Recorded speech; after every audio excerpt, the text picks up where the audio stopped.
जी बच्चों, अब हम बढ़ते हैं अपने प्यारे से standard our favourite standard IS 23, जिसमें स्टूडेंट को थोड़ा सा मसला होता है और थोड़ा सा मसला हम लोगों ने भी क्रिएट किया हुआ है। मींस ये ऐसा टॉपिक है जिसके अंदर आउट ऑफ सिलेबस चीज भी हम पढ़ रहे हैं। कुछ चीजें ऐसी हैं जो 2018 के अंदर, जब हमारा एक स्टैंडर्ड था IS 11 कंस्ट्रक्शन कॉन्ट्रैक्ट, उससे पहले चीजें मौजूद थी कंस्ट्रक्शन कॉन्ट्रैक्ट के अंदर। वो चीजें थी प्रोग्रेस बिलिंग और रिटेंशन मनी और इस तरह की चीजें। वो कंस्ट्रक्शन कॉन्ट्रैक्ट खत्म हो गया, चाहे स्टैंडर्ड और IFRS 15 आ गया, और उसके बाद चूंकि वो पुराने क्वेश्चंस के अंदर वो चीज मौजूद है, तो बहुत सारे लोग क्या करते हैं, उसे चलाते हैं और स्टूडेंट परेशान होते हैं। क्या होते हैं? स्टूडेंट परेशान होते हैं। Progress billing retention money is not the part of the syllabus. Please let me know any single question of that in study text. अगर किसी को मिले मुझे बताइए, मुझे जरूर बताएं। मैं पिछले कुछ 3 साल से 4 साल से इसमें ढूंढने की कोशिश कर रहा हूं कि यार ये कौन सी जगह पर है। मुझे पुराने ज़माने में जब मैंने पढ़ा था, मुझे याद था कि ये एक कंस्ट्रक्शन कॉन्ट्रैक्ट IAS 11 हुआ करता था, ये उसका कॉन्सेप्ट है और मैं वेरीफाई भी कर चुका हुआ हूं। आप गूगल के ऊपर लिखें कंस्ट्रक्शन कॉन्ट्रैक्ट IAS 11 और उसके अंदर जाएं, आपको वही कॉन्सेप्ट्स मिलेंगे। अब एक चीज़ फोत हो चुकी है 2018 में। क्या हो गई है जी? 2018 में फोत हो चुकी हुई है। उस कॉन्सेप्ट को निकाल दिया गया हुआ, तो 2018 से पहले वाले क्वेश्चन में तो वो मिलेगी ना। 2018 के बाद बताएं ना कोई क्वेश्चन हो जिसके अंदर पूछा गया हो। वो पिछले 3-4 अटेम्प्ट्स 5 अटेम्प्ट्स में कोई वो वाला कॉन्सेप्ट पूछा गया हो, नहीं है। लेकिन फिर भी क्या किया जाता है, पता नहीं क्यों पढ़ाया जाता है। कौन सी एहतियात बेटा? है कौन सी एहतियात? एक चीज एग्जिस्ट ही नहीं करती, फिर किस चीज की एहतियात? मुझे नहीं पता। तो मैं इस चीज के बहुत खिलाफ हूं। एक चीज है ही नहीं, एग्जिस्ट ही नहीं करती है, खाम खामे स्टूडेंट के सर पे बोझ। 8 मार्क्स का क्वेश्चन नहीं, इससे ज्यादा पूछ सकते इसमें IS 23 में से। किसी और टॉपिक में जम करना हो तो भी 8 मार्क्स से ज्यादा नहीं टॉपिक में जम कर सकते। इंडिपेंडेंट पूछना 8 मार्क्स से ज्यादा नहीं पूछ सकते। तो वो वाले कॉन्सेप्ट जो फोत हो चुके हुए हैं 2018 में, वो दोबारा से निकल कर आ जाएंगे बेटा। फिर कहते बूटा गाला काट है। अच्छा जी, माजरत। तो जनाब आपकी पहली एंट्री होगी लोन लेने की। क्या होगी जी? पहली एंट्री होगी लोन लेने की, बैंक डेबिट और लोन क्रेडिट। बैंक भी कौन सा हम यूज कर लेंगे? सेविंग अकाउंट यूज कर लेंगे, क्योंकि उसने क्या होना है? इंटरेस्ट इनकम उसमें से आनी है। तो हमारी एंट्री पहली होगी bank debit, saving bank account debit और लोन क्रेडिट। हम डेबिट एंड क्रेडिट की फॉर्म में करने लगे हैं। क्या करने लगे हैं? डेबिट एंड क्रेडिट की फॉर्म में रिवीजन करने लगे हैं। पहली entry bank debit loan credit. अब बैंक में पैसा आ गया है, इस बैंक के पैसे से जो कि स्पेसिफिकली लिया गया है, हमने कंस्ट्रक्शन के लिए पेमेंट शुरू कर दी। CWIP डेबिट और बैंक क्रेडिट, CWIP डेबिट और बैंक सेविंग अकाउंट क्रेडिट। मेरे पास बैलेंस कम हो जाएगा। ये यहां से यहां तक क्या है? सेविंग बैंक अकाउंट की मूवमेंट है। 3 column running balance ledger, bank debit, loan credit, फिर बैंक में पैसा आ गया, सेविंग अकाउंट में रख दिया। अब CWIP डेबिट और bank saving bank account credit. पहली एंट्री। फिर इसी तरीके से एक और एंट्री आप कर लेंगे, मजीद पेमेंट कर दिया आपने, saving bank account debit, saving bank account credit और CWIP डेबिट। पैसा हो गया सेविंग अकाउंट में ख़त्म, 500 लिया था, 500 का 500 ख़त्म हो गया। अब हमने और पेमेंट करनी थी, तो यहाँ पर अपना पैसा भी आ सकता है और पैसा आ सकता है जनरल लोन का भी। पर्सनल पैसा राइट इशू करके ले लिया, पर्सनल पैसा सेल्स की हुई थी, पैसा पड़ा हुआ था, तो पर्सनल पैसा भी हो सकता है। अगर पर्सनल होगा कोई इंटरेस्ट नहीं होगा, अगर जनरल लोन यूज हो जाएगा तो क्या होगा, इंटरेस्ट उसके ऊपर होगा। तो हम जनरल लोन ले लेते हैं कि जनरल लोन से पेमेंट कर दी हमने, और ये पेमेंट आई सेम तारीख को, हमने अज्यूम किया सेम तारीख को पेमेंट हो रही है। सेम तारीख को पेमेंट हुई, 200 की मैंने इधर कर दी, 100 की इधर कर दी, और जनरल लोन का बैलेंस भी टोटल फिर मेरा 100 का हो गया कि मैंने 100 यूटिलाइज किया हुआ है। इसकी नेचर क्रेडिट रखी हुई है मैंने, इसकी नेचर क्या रखी हुई है, डेबिट रखी हुई है। ये लोन का अकाउंट है, ये लोन का अकाउंट नहीं है, ये मेरा सेविंग बैंक अकाउंट है। डन हो गया जी। मजीद कोई पेमेंट करनी है, अपने पैसे से कर ली है, तो CWIP debit, bank credit, personal पैसे से यूज कर लिया, पर्सनल अमाउंट यूज। कैसे जनरेट हुई ये कोई गर्ज नहीं है, राइट इशू के जरिए जनरेट हुई, ये जनरेट हुई सेल करके जनरेट हुई, ये ऑपरेशंस के जरिए जनरेट हुई है, कैसे जनरेट हुई है कोई सरोकार नहीं, पर्सनल है बस। कोई और आपने पेमेंट करनी है तो मजीद भी पेमेंट कह सकते हैं। आपका ये 250 की भी पेमेंट लानी है, यहाँ पे 250 की भी पेमेंट ले आए जनरल लोन की। फिर मैंने तो ऐसे ही अमाउंट अज्यूम की हुई है। अगली एंट्री आएगी आपकी CWIP डेबिट और इंटरेस्ट एक्सपेंस क्रेडिट। क्या आएगी जी, रूटीन में चाचा असलम जो हैं, जो अकाउंटिंग एंट्रीज पास करते हैं, जब भी इंटरेस्ट पे किया जाएगा तो उन्होंने एक ही एंट्री पास करनी है, उन्हें एक ही एंट्री समझाई गई है, चाचा जी आपकी मेहरबानी होगी, जब भी आप एंट्री पास किया करें ना इंटरेस्ट की, तो इंटरेस्ट एक्सपेंस डेबिट और बैंक क्रेडिट कर दिया करें। उनको नहीं पता और कोई एंट्री ये वाली भी कोई साइंस होती है कि आपने कोई चीज कैपिटलाइज भी करनी है। It is totally your duty. हाँ जी, ये आपकी ड्यूटी है, आपकी ड्यूटी, आपकी ड्यूटी, आपकी ड्यूटी है, ये मेरी ड्यूटी है, चार्टर्ड अकाउंटेंट की ड्यूटी है। चाचा असलम लेवल को कोई पता नहीं है। ये चाचा असलम कौन है, ये BCom, मैट्रिक, FA, MCom या CA के कोई 1 2 4 5 पेपर पास किए हुए, ये वो वाले बंदे हैं जिन्हें काउंटिंग का नहीं पता, इन डेप्थ काउंटिंग का नहीं पता, उन्हें सादी काउंटिंग आती है। पेमेंट कर दी, एक्सपेंस डेबिट कर दो, कैश या बैंक को क्रेडिट कर दो, बस। वो भी आप सॉफ्टवेयर के जरिए और भी आसान हो गया कि पेमेंट हुई है बैंक से, बस चुप करके हेड सेलेक्ट करो, इंटरेस्ट एक्सपेंस हो गई। उनको एंट्री का भी नहीं पता, वो एंट्री से भी बड़ी जिम्मा हो चुके हुए हैं। उन्हें जब सॉफ्टवेयर में क्या करनी है, एंट्री पास करनी है। तो चाचा असलम ने एंट्री पास कर दी, interest expense debit bank credit. अब हमने उसे इंटरेस्ट एक्सपेंस से निकाल के कैपिटलाइज कर लेना है। CWIP debit interest expense credit की एंट्री हो जाएगी। वर्किंग क्या होगी जी, वर्किंग होगी अगर हमारा स्पेसिफिक बोरिंग होगी तो इसके अंदर एक आती है कमिटमेंट फीस वगैरह,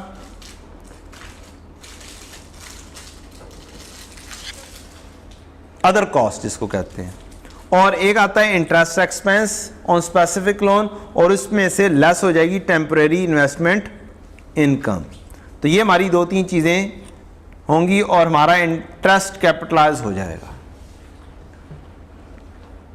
इंटरेस्ट ऑन जनरल बोरिंग क्या होगा, जनरल बोरिंग होगी 2 तरीके कार से इसकी कैलकुलेशन हो जाती है। एक कैलकुलेशन हो जाती है पेमेंट बेस्ड और एक होती है क्यूमुलेटिव पेमेंट बेस्ड। एक ये वाले कॉलम से एंट्रीज बन सकती है, कैलकुलेशन हो सकती है, और दूसरी कैलकुलेशन इस कॉलम से हो सकती है। दोनों कॉलम से कैलकुलेशन एक ही आंसर निकल कर आ जाएगा, लेकिन तरीकाकार फर्क होगा। अगर होगा पेमेंट बेस्ड, ये है पेमेंट, पेमेंट बेस्ड अगर वर्किंग होगी तो तब आपने क्या करना है, आपका फार्मूला बनेगा पेमेंट इनटू एवरेज रेट, जो हम कैपिटलाइजेशन रेट निकालेंगे, इनटू टाइम। लेकिन टाइम जो है ये आपका शुरू होगा पेमेंट डेट से सीजिंग डेट तक या फिर ईयर एंड तक। यह तरीकाकार होगा पेमेंट बेस्ड अप्रोच के अंदर। अगर आप यूज करेंगे क्यूमुलेटिव पेमेंट बेस्ड का वे आउट, तो तब आपका फार्मूला बनेगा cumulative payment into average rate into time, और टाइम जो है ये आपका आएगा पेमेंट डेट से नेक्स्ट पेमेंट डेट तक। ये दो रूल्स हैं, इनके जरिए आपकी कैलकुलेशंस हुआ करेगी। तो ये मैंने कुछ एंट्रीज भी लिख दी हुई हैं यहाँ पे जो मैंने डिस्कस की हैं। ये आखिरी एंट्री CWIP डेबिट और interest expense credit, capitalization rate या एवरेज रेट निकाला जाता है एवरेज लोन के ऊपर। एवरेज लोन मींस आपका पूरे साल के अंदर आपने लोन लिया 1 अप्रैल 23 को और 31 दिसंबर 23 हमारा ईयर एंड है। आपने यहां पर 500 मिलियन का लोन लिया, तो एवरेज मींस यही लोन अगर पूरे साल पर मुहित तस्वुर किया जाए तो क्या होगा, because we have to calculate an annual rate. क्या करना है हमें, एक एनुअल रेट लेना है। तो एनुअल रेट लेने के लिए हमें लाइक विद लाइक चलना होता है। तो हम इसकी क्या कर लेंगे, एवरेज कर लेंगे कि 500 ज़रब 9 1 अप्रैल है, जनवरी फरवरी मार्च अप्रैल, हाँ जी 9/12। क्या आंसर आएगा बेटा,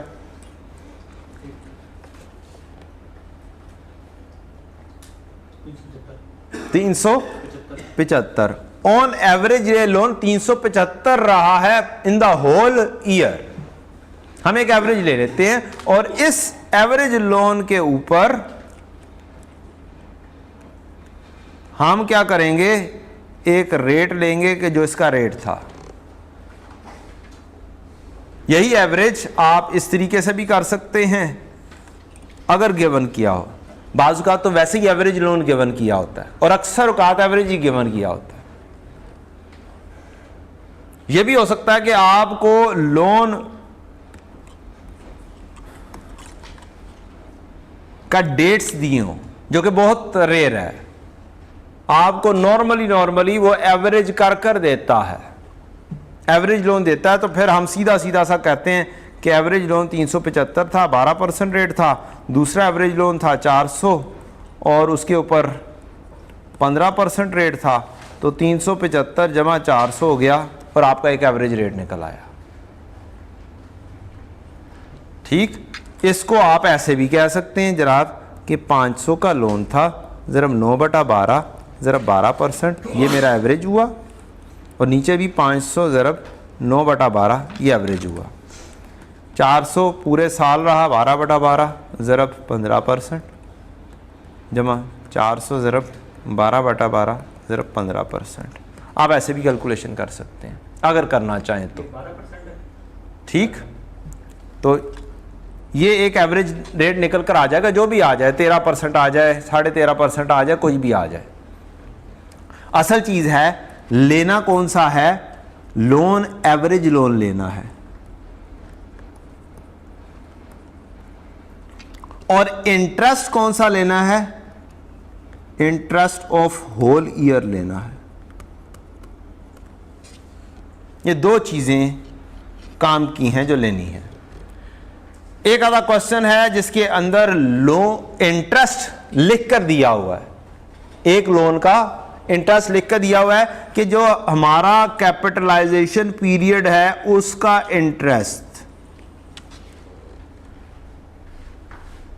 क्या दिया हुआ है, उसका इंटरेस्ट दिया। मसलन उसने कहा कि इसका जरा निकालिएगा बेटा, 1500 ज़रब 15 400 ज़रब 15% 600, नहीं सिर्फ 400 ज़रब 15% 600, ठीक 60 है। 60 को 9 महीने का इंटरेस्ट मेरा ख्याल है बन जाएगा 45। ठीक है जी। आपको हो सकता है कह दे, आपको क्या कह दे, आपको कहे कि जनाब मेरी कैपिटलाइजेशन पीरियड का इंटरेस्ट 45 है। क्या जी, कैपिटलाइजेशन पीरियड का इंटरेस्ट क्या है 45 है, और कैपिटलाइजेशन पीरियड हमने कहा है कि ये वाला है। तो हमें क्या लेना है, हमें पूरे साल का इंटरेस्ट लेना है, और ये 45 जो है ये 9 मंथ्स का हुआ। तो हम क्या कहेंगे, हम कहेंगे भाई ये 9 मंथ्स का है, 1 महीने का आ गया, जरा 12 करेंगे तो 12 महीने का आ जाएगा। ये एक आधे क्वेश्चन के अंदर इस तरीके से भी पूछा गया हुआ है, जिसमें हमें पूरे साल का इंटरेस्ट कैलकुलेट करना है। तो पूरे साल का इंटरेस्ट लेना होता है कैपिटलाइजेशन रेट के अंदर। तो ये दो बातें क्या हैं, ये इंपॉर्टेंट हैं। लोन एवरेज होना चाहिए और इंटरेस्ट पूरे साल का होना चाहिए। पूरे साल का होगा तो रेट पर एनम निकलेगा। हमें रेट पर एनम निकालना है, एवरेज रेट पर एनम। वो क्यों निकालना होता है, वो इसलिए निकालना होता है कि हमें नहीं पता होता कि जो सी भी बोरिंग यूज हो रही है ये कौन सी वाली बोरिंग है, 12% वाली है, 15% वाली है, 40% वाली है, 20% वाली है, कौन सी है। मैंने TFC इशू की है, क्या एंट्री पास करूंगा, bank debit TFC loan credit. मैंने डिवेंचर्स इशू किए हुए हैं, क्या एंट्री पास करूंगा, bank debit debenture loan credit. अब एक ही बैंक में सारे का सारा जम हो गया हुआ पैसा, एक लोन का भी, दूसरे लोन का भी, तीसरे लोन का भी, अनलेस एंड अनटिल कि वो रनिंग फाइनेंस हो जिसका थोड़ा बहुत पता हो। तो पैसा क्या हो चुका हुआ है, इकट्ठा जम हुआ है, एक जगह पे इकट्ठा हुआ है। अब उसके अंदर 12% वाला है, 14% वाला है, 13% वाला है। तो फिर उसके लिए रूल ये बनाया गया कि जनाब कोई स्पेसिफिक लेंगे ना तो वो तो एक इंटरेस्ट होगा आपके पास, लेकिन अगर जनरल लोन यूज हो रहे होंगे ना तो जितने भी जनरल लोन है ना जिनमें से आप पेमेंट्स वगैरह कर रहे हैं उन सब का इंटरेस्ट का एक एवरेज लेंगे आप। तो सब का क्या हो रहा है, एवरेज लिया जाता होता है। अच्छा जी, एक अच्छा सा क्वेश्चन है, मेसोपोटामिया लिमिटेड स्प्रिंग 23 के एक लॉन्ग क्वेश्चन के अंदर आया हुआ।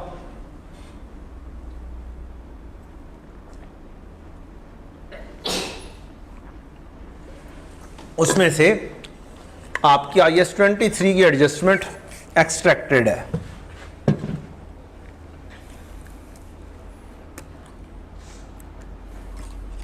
Requirement, prepare relevant extracts including comparative figures. 2 सालों का काम करना है। क्या करना है, 2 सालों का काम करना है। Statement of profit and loss भी बनानी है और स्टेटमेंट ऑफ फाइनेंशियल पोजीशन भी बनानी है। Define your year first, 31 December year and है, सुकून हो गया। ईयर एंड हमारी मर्जी के मुताबिक है। दिसंबर जहाँ पे जून होता है, जहाँ पे मार्च आ जाता है, जहाँ पे सितंबर आ जाता है, वहाँ पे हमें मसले मसाइल पेश आ सकते हैं, लेकिन दिसंबर में कोई मसला पेश नहीं आना चाहिए। पढ़ते हैं जी और करते हैं। Following information pertains to non current asset Mesopotamia limited on 1 June 21। हमारा साल शुरू कब हो रहा है जी, डिफाइन योर ईयर फर्स्ट। आप भी पेपर में भी टाइमलाइन बना लिया करें। 31 दिसंबर 22 करना है, 31 दिसंबर 21 करना है, 1 जनवरी 21। आपका 1 जून 21 पर क्या हुआ है जी, लोन लिया गया है। क्या किया गया, नहीं, कंस्ट्रक्शन स्टार्ट हुई है जी। 1 जून 21 पर कंस्ट्रक्शन स्टार्ट हुई है। Construction. The building was available for use on 1 October 22 and was immediately put into use. Detail of construction cost incurred are as under. Payment हुई है 1 मई को, 1 जून को कंस्ट्रक्शन स्टार्ट हुई है, 1 मई को पेमेंट हुई है।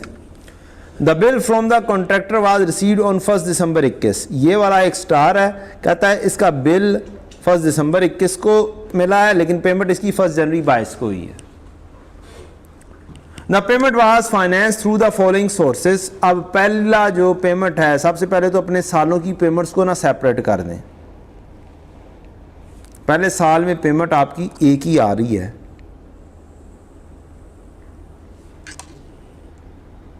क्या आ रही है? एक ही आ रही है, और सोर्स यूज हो रहा है ए। इसका मतलब है अगर मैं ए का काम पढ़ लेता हूं ना तो मेरा पहला साल मैं मुकम्मल कर सकता हूं। बहरहाल हम सारे का सारा भी देख लेते हैं। These payments are finance through the following sources. A कहता है शॉर्ट टर्म लोन लिया 200 मिलियन का, obtained on 1 April 21 from bank A at the rate of 16% per annum. The surplus funds available from the loan were invested in saving account at 10%. On 1st March 22 ML 22 next year है। ML repaid the loan using the proceed received from the right issue of shares. पैसे आए थे, हमने कहा loan पे कर दें। B है जी excess cash available with ML in current bank account, existing उसका अपना पैसा है। C withdrawal from its short term investment earning, short term investment earning, earning a profit of 12%। हमने तीसरी चीज यूज की है, शॉर्ट टर्म इन्वेस्टमेंट की हुई थी, उसको विदड्रॉ किया है। मीन्स ये भी पैसा मेरा क्या हुआ? अपना पैसा हुआ। तो दो जगहों पे पैसा अपना यूज हो रहा है। D withdrawal from running finance facility from bank B carrying 14% per annum.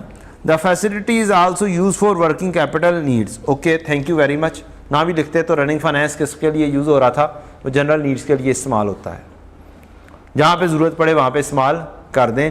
Routine में वो रनिंग फाइनेंस वर्किंग कैपिटल के लिए इस्तेमाल होता है। Depreciation is charged on office building on straight line method over the life of 20 years. Okay. Additional information. Cost model is used for subsequent measurement of all property, plant and equipment. करना क्या जी? Extracts बनाने। करना क्या है? Extracts. Extracts बनाने का rule क्या है?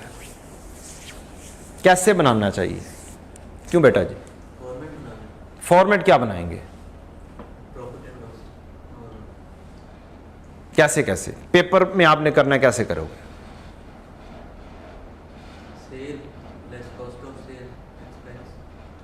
नहीं, ऐसे तो यह तो अन्य काम हो गया ना। आप लेफ्ट पेज पे स्टेटमेंट ऑफ फाइनेंशियल पोजीशन बनाएंगे, राइट पेज पे स्टेटमेंट ऑफ कंप्रीहेंसिव इनकम लिखेंगे। 2 साल करने हैं, एक कॉलम ऐसे, एक कॉलम ऐसे, कॉलम बना देंगे आप। आपका करने का स्टाइल ये होना चाहिए। बॉस जी जाग जाओ, हेलो इधर आ जाए जनाब। ये आपका है लेफ्ट पेज, ये आपका राइट पेज। आपने क्या करना है? ये 2 कॉलम बनाए, 2 सालों के आपने एक्सट्रैक्ट्स बनाने हैं। इधर भी आपने क्या करना है? 2 कॉलम बना के छोड़ देने हैं। इधर लिख देना है स्टेटमेंट ऑफ फाइनेंशियल पोजीशन, इधर लिख देना है स्टेटमेंट ऑफ कंप्रीहेंसिव इनकम आनी चाहिए, फिर कॉस्ट ऑफ सेल आनी चाहिए, फिर यहाँ पे कहीं पे एक्सपेंसेस आने चाहिए।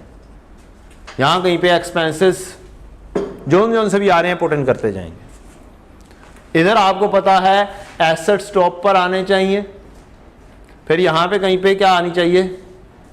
इक्विटी एंड लायबिलिटीज आनी चाहिए, और ये एक्सट्रैक्ट्स तैयार है, फॉर्मेट तैयार है। जहां जहां पे जोन सी चीज बनेगी वहां पे क्या करेंगे? पुट इन करेंगे। करंट लायबिलिटी आनी चाहिए तो यहां पर करंट लायबिलिटी लिखोगे इसके अंदर। कोई इक्विटी वाला एरिया आ जाता है यहां पर लिख दोगे, कोई मसलन रिवैल्यूएशन सरप्लस आ जाता है यहां पे लिख दोगे, प्रॉपर्टी प्लांट इक्विपमेंट आ जाता है यहां पर लिख दोगे, कोई CWIP आ जाता है यहां पर लिख दोगे। ये तरीकाकार होगा कि आपने ये दोनों पेजेस फोकस करके रख दिए, किसके लिए, एक्सट्रैक्ट्स के लिए बना दिया, आपने फॉर्मेट बना दिया। अब आपने काम अगले तीसरे और चौथे पेज पे काम करना है, और पहले कोशिश करें चौथे पेज पे काम करने की। मेन वर्किंग किस पे करें, चौथे पेज पे। बच्चे कहते हैं तीसरे पेज का क्या करेंगे, खाली रह जाएगा तो छोड़ देना, कोई एक छोटी सी वर्किंग कर देना, ठीक है। तो आपका लेफ्ट पेज, राइट पेज, फिर लेफ्ट पेज, फिर राइट पेज, 4 पेजेस के ऊपर क्वेश्चन क्या हो जाएगा, खलास हो जाएगा। और फिर से वंस अगेन अगला क्वेश्चन जो शुरू होगा फिर से लेफ्ट पेज से स्टार्ट होगा। तो हमेशा कोशिश करें, क्या करें, लेफ्ट पेज से स्टार्ट करें अपने क्वेश्चन। रीजन, आपके सामने 2 पेजेस होते हैं, अक्सर औकात एक पेज के ऊपर आंसर होता है, दूसरे पेज के ऊपर वर्किंग होती है, कहानी खत्म हो जाती है। शॉर्ट क्वेश्चंस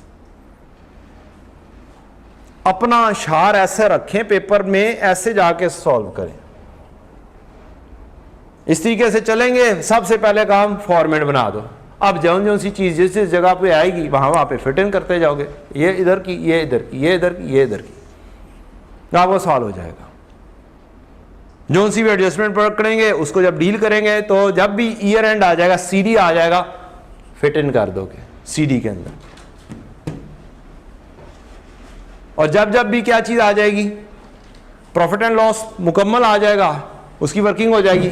मसलन डेप्रीसिएशन है, कैलकुलेट हो गई है, यहां पे लिख दोगे, बल्कि यहां पे बूथे के ऊपर लिखोगे डेप्रीसिएशन की कैलकुलेशन, यहां पे उसकी कैलकुलेशन कर दोगे, कहानी खत्म। एक्सट्रैक्ट है, कौन सी बहुत लंबी चौड़ी कहानी है। तो इसका मतलब है आप फेस के ऊपर भी बहुत सारा काम कर सकते हैं। इस साल का काम होगा इस साल में लिख देंगे, दूसरे साल का काम होगा दूसरे साल में लिख देंगे, 2022, 2021, 2022, 2021 रुपीज़ में काम करना, रुपीज़ में लिख दें, ₹1000 में काम करना, ₹1000 लिख दें, कहानी ख़त्म कर दें। So this would be your way out to answer with respect to कौन सा क्वेश्चन, एक्सट्रैक्ट्स का। अगर नोट आ जाएगा फिर क्या करेंगे, नोट आ जाएगा, लेफ्ट पेज पे शुरू करेंगे, लेफ्ट पेज पे पूरा नोट का फॉर्मेट बना देंगे। Opening, addition, transfer, revaluation surplus, revaluation surplus में 2 कॉलम, रिवैल्यूएशन में 2 कॉलम, रिवैल्यूएशन सरप्लस और profit and loss, disposal, closing, accumulated depreciation शुरू करेंगे, opening, depreciation charge for the year, disposal, closing, transfer, कहानी खत्म। नीचे उसके नीचे मेजरमेंट बेसिस, लाइफ, और कौन सा था, मेथड, डेप्रिसिएशन मेथड। फिर रिवैल्यूएशन हुई है तो उसके नीचे ही कि किस बंदे ने किया है, इंडिपेंडेंट वैल्यूअर ने, उसके नीचे डेट ऑफ रिवैल्यूएशन, उसके बाद कैरिंग अमाउंट कॉस्ट मॉडल। एक ही पेज के ऊपर सारा कहानी खत्म। एग्जामिनर ने बहुत आसानी कर दी IAS 16 में भी, अपनी स्टडी टेक्स्ट में दे के हम लिखा करते थे लंबी लंबी लाइनें, the last revaluation was perform by independent valuer, name फलाना, डेटेड फलाना। फिर लिखते थे had there been no revaluation, carrying amount of the asset would have been under cost model. ये इतनी लंबी लाइंस लिखा करते थे। एग्जामिनर ने बहुत आसानी कर दिया है, चुप करके क्या करो, फॉर्मेट के नीचे ही लिखो date of revaluation, carrying amount cost model, और तीसरी चीज इंडिपेंडेंट वैल्यूअर का नेम। ये हेडिंग बनाओ और जिस भी कॉलम में रिवैल्यूएशन आ रही है उसके नीचे जाके ये 3 इंफॉर्मेशन लिख दो। हमारा एग्जामिनर बहुत अच्छा है, क्या है, बहुत अच्छा है, आसानियां पैदा कर रहा है, क्योंकि इंफॉर्मेशन देनी है, जैसे मर्जी दे दो, चाहे टेबुलर फॉर्म में दे दो, चाहे नरेटिव लिख कर दे दो।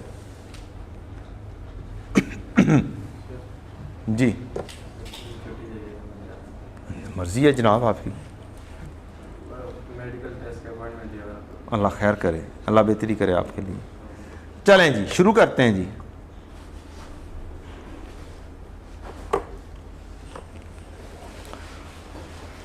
सबसे पहला काम आपको देखना ये है कि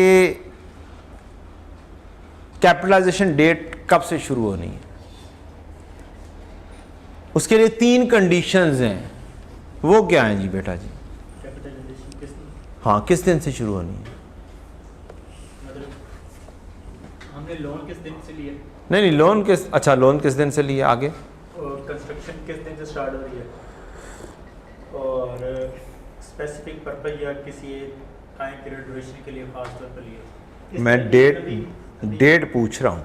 अर्लियर डेट कमेंसमेंट और उसमें कमेंसमेंट डेट क्या होनी चाहिए? कमेंसमेंट जब से हमने कंस्ट्रक्शन स्टार्ट किया ना तो उसको कहते हैं कमेंसमेंट डेट। और दूसरा है सीजेशन। जी बेटा जब से लिए फर्स्ट पेमेंट की है और एक्टिविटी स्टार्ट। जी इन्वेस्टमेंट डेट और सीजेशन डेट है। इसमें जब ये है कि सीजिंग डेट होती है जब स्टार्ट हुई है ईयर कंस्ट्रक्शन। एंड आ जाए या कंस्ट्रक्शन कंप्लीट हो जाए। कंस्ट्रक्शन सब्सटेंशियली कंप्लीट हो जाए। क्या लफ्ज़ हुए हैं? सब्सटेंशियली कंप्लीट हो जाए। आए जी, हम तो कहते हैं जनाब, हम तो यूज़ करेंगे स्टैंडर्ड। क्या करेंगे? स्टैंडर्ड यूज़ करेंगे। स्टैंडर्ड जैसे कहेगा वैसे बात मान लेंगे स्टैंडर्ड की। स्टैंडर्ड कहता है जनाब IAS 23 के अंदर, IAS 23, वेयर इज IAS 23? नहीं, ऊपर गुजरा है। स्टैंडर्ड पे जाना है बेटा हमने, ये आ गया IAS 23। कहता है जनाब आपने इतनी मोटी मोटी सी बातें लिखी हुई हैं स्टैंडर्ड ने। पेजेस कितने हैं इसके? टोटल 30 पैरा हैं। कितने? 28-30 पैरा हैं यार। 3 पेजेस के ऊपर स्टैंडर्ड ख़त्म हो जाता है। डेफिनेशन शुरू होती हैं, डेफिनेशन के बाद रिकॉग्निशन आता है, borrowing cost eligible for capitalization आती है, कमेंसमेंट ऑफ कैपिटलाइजेशन आ जाती है। फेयर्स के ऊपर 3 इंफॉर्मेशन लिखी हुई हैं। क्या लिखी हुई हैं? पहली चीज़ कि आपका एक्सपेंडिचर इनकर होना शुरू हो जाए, बोरिंग कॉस्ट इनकर होना शुरू हो जाए, एक्टिविटी स्टार्ट कर दी हो आपने। और फिर यहां पर एक मैंने एरो लगाया हुआ है कि एक्सपेंडिचर का मतलब क्या है। एक्सपेंडिचर का मतलब है ये कि आपकी क्या हो जाए? पेमेंट।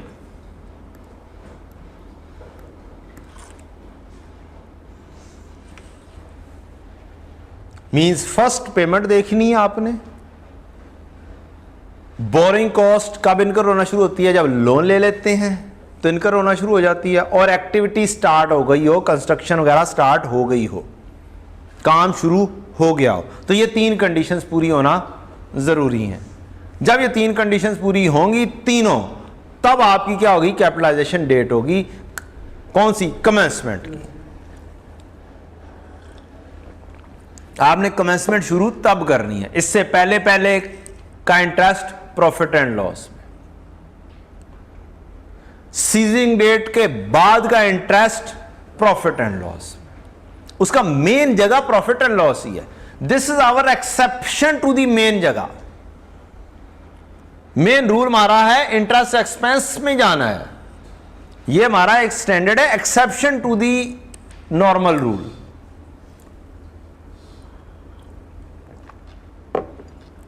तो कमेंसमेंट डेट की बात आई, कमेंसमेंट डेट भी कर लेंगे, साथ सस्पेंशन की बात आई।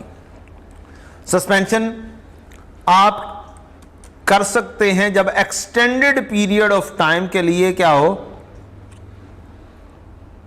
आपकी रुके। एक्सटेंडेड पीरियड क्या है?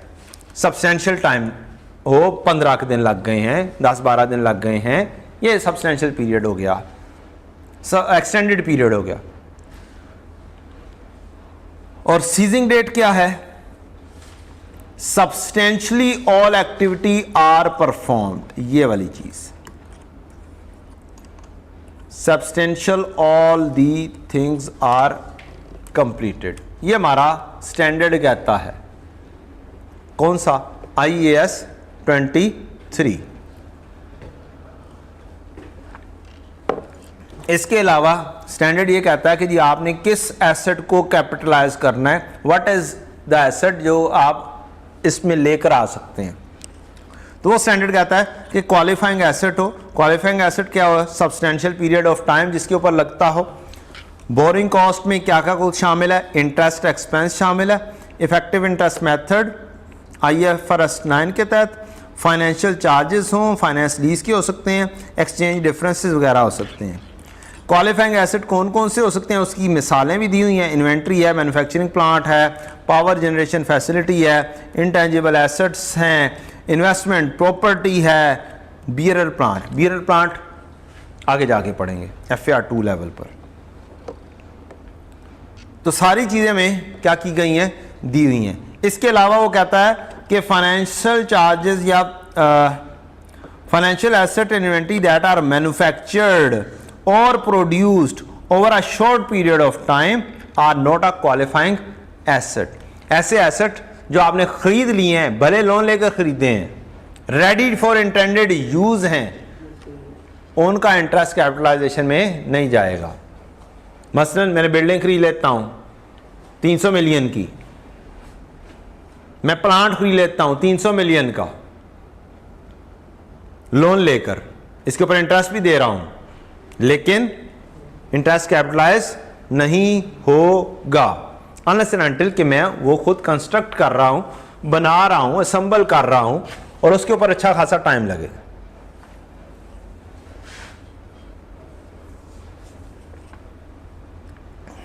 ले जी, थोड़ी सी बात हो गई, वापस आ जाते हैं हम किसके ऊपर? क्वेश्चन के ऊपर।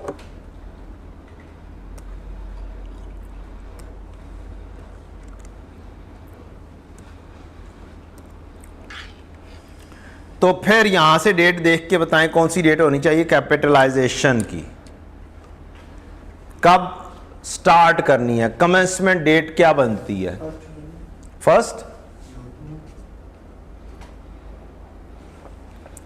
पक्की बात है? 1 जून है। 3 डेट्स, ये आपकी डेट आ गई लोन की, बोरिंग कॉस्ट इनकर होना शुरू हो गई। ये आपकी आ गई एक्सपेंडिचर इनकर की, पहली पेमेंट हो गई। ये आपकी आ गई एक्टिविटी स्टार्ट हुई। तो 1 June is the date, the last date out of the 3। पहली एंट्री क्या होगी? 1 अप्रैल पे होगी, 200 मिलियन की होगी, बैंक डेबिट और लोन क्रेडिट। ये हमने ले लिया वर्किंग के अंदर, अपनी लोन का अकाउंट बनाया, स्पेसिफिक लोन का, क्रेडिट कर दिया, डेबिट बैंक कर लिया, बैंक का अकाउंट बनाया, डेबिट बैंक कर दिया। किस तारीख पर? 1 अप्रैल पर। 2 वर्किंग्स बनाई हमने, एक बैंक का अकाउंट, सेविंग बैंक अकाउंट, दूसरा लोन का अकाउंट। क्यों जरूरी है? आपके लोन के अकाउंट से बनेगी आपकी इंटरेस्ट, दरमियान में इंस्टॉलमेंट भी आ सकती हैं, वो रीपेमेंट भी हो सकती हैं, आपका बैलेंस कम भी हो सकता है। तो लोन का अकाउंट इसलिए ज़रूरी है। और सेविंग बैंक अकाउंट इसलिए ज़रूरी है कि वहाँ से आपने क्या करनी है? CWIP की पेमेंट करनी है, कंस्ट्रक्शन की पेमेंट्स करनी है। आपने पहली एंट्री बनाई, हो गई। नेक्स्ट आपने कहा कि अच्छा अगली एंट्री क्या हुई है? आपने 1 मई पर पेमेंट कर दी, 1 मई पर पेमेंट कर दी। एंट्री CWIP डेबिट और सेविंग बैंक अकाउंट क्रेडिट। आपने एक और वर्किंग बना ली, CWIP का अकाउंट बना लिया। स्टेटमेंट फॉर्म में भी बना सकते हैं और T अकाउंट से बना लें तो मजीद आसानी हो जाएगी आपके लिए। CWIP डेबिट और सेविंग बैंक अकाउंट क्रेडिट 1 मई को आपने ये 140 की पेमेंट कर दी। उससे अगली कहानी थी, यहां पर एक स्टार लगा हुआ था, कहा हुआ था कि जनाब इज्जत माब ये वाली बिल 1 दिसंबर को आया है हमारे साल में, मीन्स काम उसने कर दिया हुआ है, अब हमने पेमेंट करनी है। तो एंट्री क्या हुई? CWIP डेबिट और पेएबल क्रेडिट। अब आप CWIP का अकाउंट बनाएंगे उसके अंदर लिख देंगे ये 100।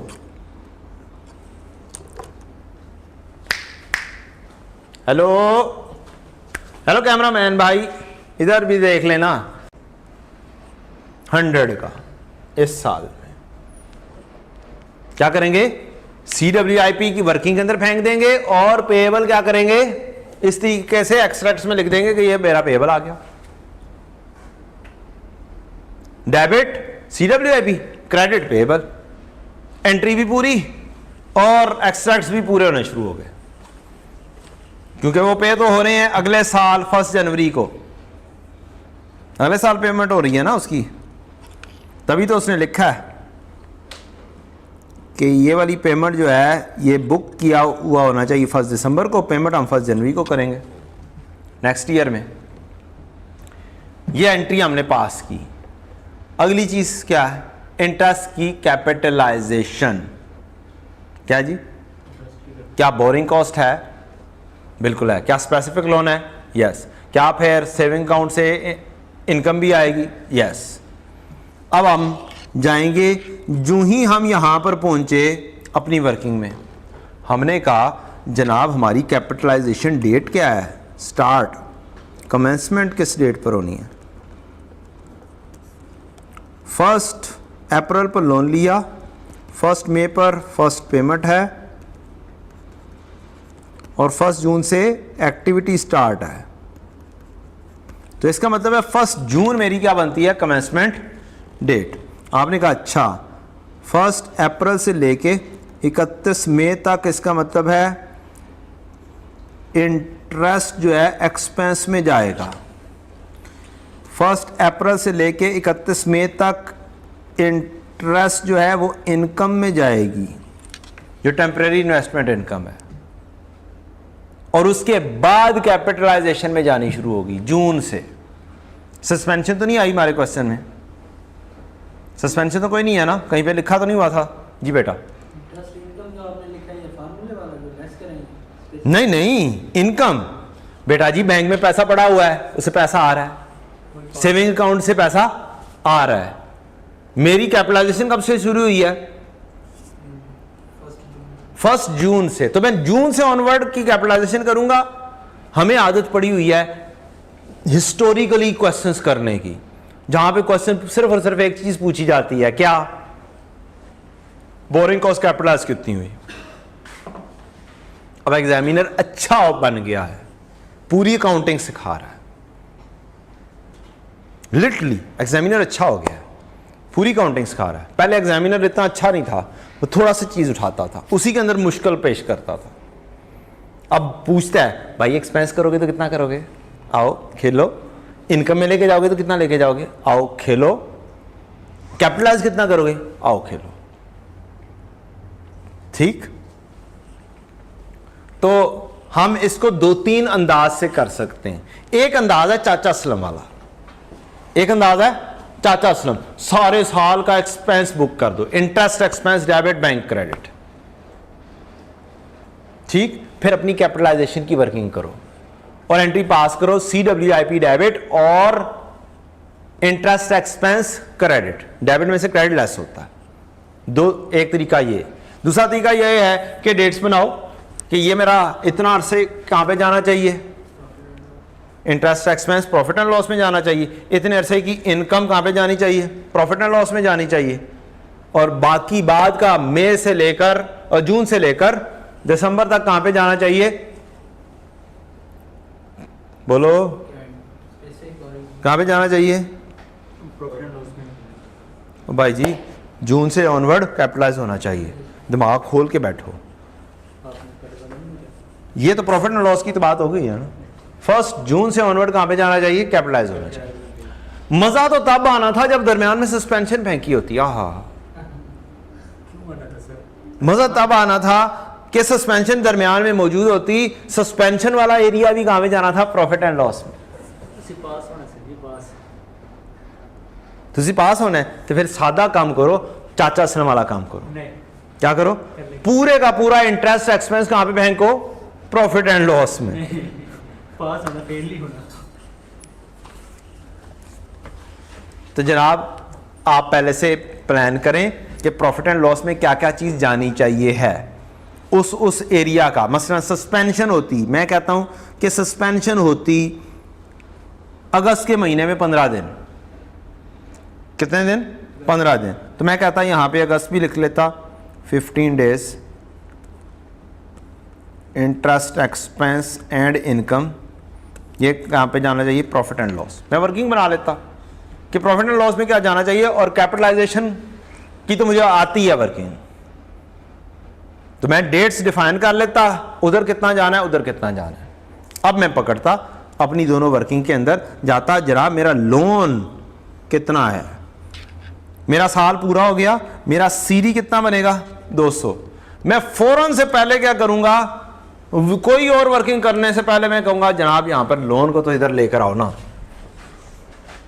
लोन अगले साल पे हो जाना है, लिहाजा शॉर्ट टर्म लोन कितना? 200। फौरन से पहले जो सी चीज पूरी होती है वो क्या करो? पूरी करो।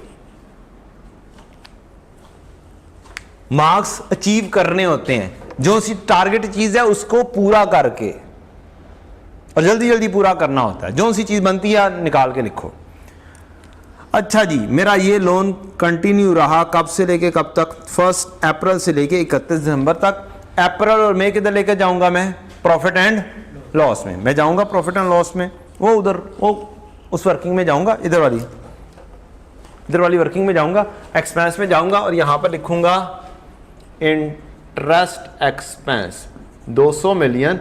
इसके ऊपर रेट था पता नहीं 16%, ज़रा 2/12 अप्रैल और मई।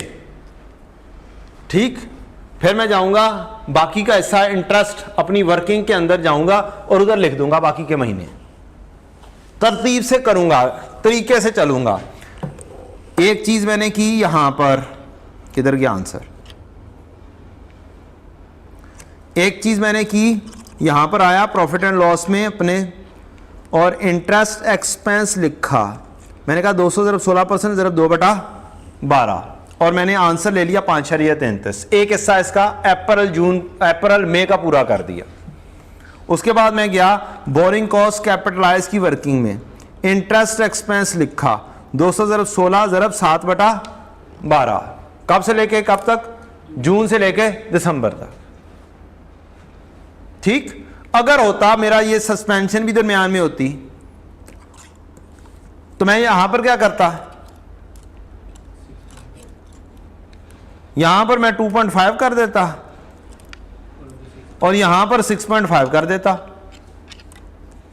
इतना सा काम करना था बस, इतनी सी कहानी होनी थी बस काम करने के लिए। सस्पेंशन या आप 7 में से आधा निकाल देते, 0.6 फिर भी 6.5 आ जाना था। ठीक है जी, तो ये इतना सा काम करना था, सस्पेंशन हो जाती तो। मैंने बोरिंग कॉस्ट की क्या कर ली है? कैपिटलाइजेशन कर ली। अब मैंने दोबारा से जाना था जनाब, अब बैंक के अकाउंट पे चले जाना था कि मेरा बैंक का अकाउंट क्या कह रहा है। बैंक का अकाउंट, सेविंग बैंक अकाउंट मेरा ये वाला बातें कर रहा है, यहां से लेकर यहां तक मैंने अभी काम किया हुआ है। मेरा 1 अप्रैल को प्रॉफिट एंड लॉस में कहानी जानी चाहिए कितने? 200 मिलियन। कब तक? 1 मई तक, एक महीना 200 मिलियन। मैंने इनकम में लिखना था, जाना था अदर इनकम में, इंटरेस्ट इनकम। यहां पे इनकम लिख दें या यहां पे लिख दें अदर इनकम, कहीं पे भी लिख दें, कोई प्रॉब्लम वाली बात नहीं होती। वर्किंग इंटरेस्ट इनकम 200 मिलियन ज़रब 10% ज़रब 1/12 प्लस। मजीद आगे बढ़ना था, अब एक महीना ये 60 बाकी रह गए। ये मई से लेके कहां तक गए? सिर्फ एक महीना लेना है। प्रॉफिट एंड लॉस में क्या लेना है? अप्रैल और मई। बाकी तो कहां पे जाने हैं? कैपिटलाइजेशन के अंदर नेट होने। तो जमा मैंने कहना था 60 × 10% ज़रब 1/12। मई का महीना भी आ गया, अप्रैल का महीना और मई का महीना। अप्रैल मई टोटल करके मैंने लिख देना।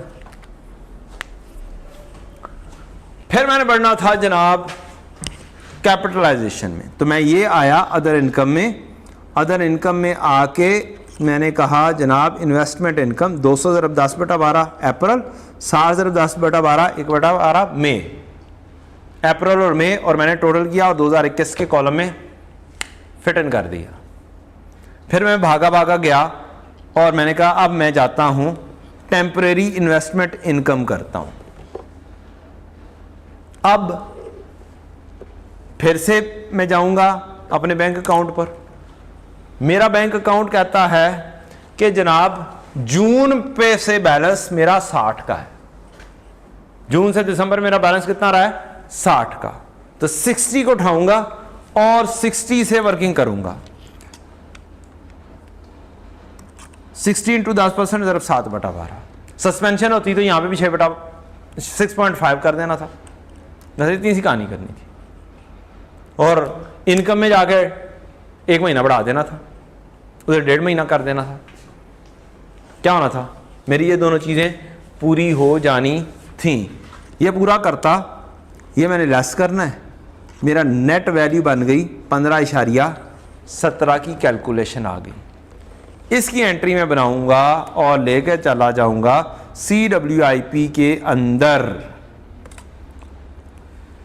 CWIP इंटरेस्ट कैपिटलाइज 15.17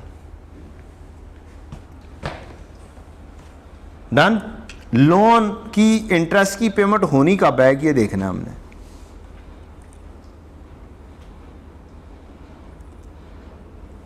कहीं पे नहीं होनी, अगले साल पे होगा जी। डन हो गया जी। ये कहानी क्या हो गई, एक चैप्टर पूरा साल आपका मुकम्मल हो गया।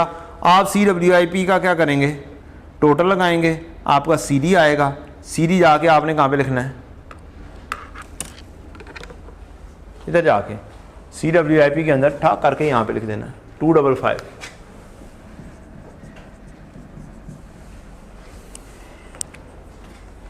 एक CD आया, CWIP आपने उठा के लिख दिया। ये वाला बैंक क्लोज हो चुका हुआ है 60 के ऊपर। ये उठाएंगे कहां पे लेके चले जाएंगे, लोन में। एक और लोन है, नहीं 200 तो नहीं था, अच्छा लोन 200 था, और बैंक का अकाउंट इधर आएगा। बैंक के अकाउंट में 60 की अमाउंट मौजूद है, सेविंग अकाउंट के अंदर 60 का बैलेंस सेविंग अकाउंट में मौजूद है, उधर बैंक में लिख देंगे। ये क्या हुआ इसे,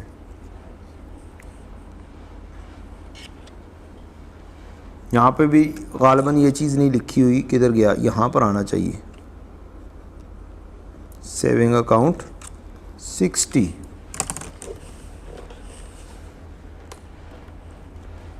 ठीक है जी। नहीं करंट, हाँ करंट एसेट के अंदर आना है, ये करंट एसेट के अंदर सेविंग अकाउंट 60 का। उसके बाद पहला साल क्या हो गया आपका मुकम्मल। कहानी क्या हो गई, फिनिश। आपका ये 3-4 चीज़ें मुकम्मल हो चुकी हैं। 255, 60, लोन में 200 और 100 अदर पेबल टू कॉन्ट्रैक्टर, ये आपके आ चुके हुए हैं। प्रॉफिट एंड लॉस आपका क्या हो गया हुआ है, मुकम्मल हो गया हुआ है। आपने आधा काम कर दिया, समझ लें आपने 4 मार्क्स ले लिए।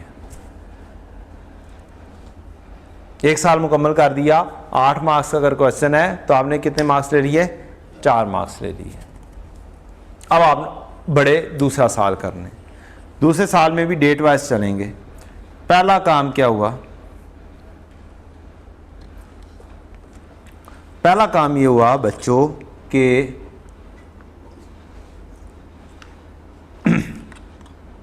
1 जनवरी को पेमेंट हुई है 100 की।